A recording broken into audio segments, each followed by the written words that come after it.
దర్శకుడు ఎస్ఎస్ రాజమౌళి గారు గత 12 సినిమాలు, 11 సినిమాల నుంచి ఒక మిత్ అయితే ఉండింది.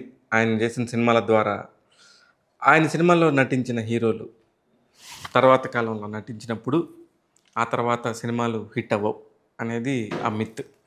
ఉదాహరణకి అనేక సినిమాలున్నాయి. నిజంగానే 'సాయి' తర్వాత నితిన్ గారికి చాలా కాలం మంచి హిట్ పడలేదు. 'రామ్ చరణ్' గారికి 'మగధీర' తర్వాత ఆ ఫీట్ కొనసాగలేదు. 'ప్రభాస్' గారికైతే మనకు తెలిసిందే. 'బాహుబలి' ఇప్పటికీ కూడా మనం 'బాహుబలి' గురించే మాట్లాడుతూ ఉన్నాం.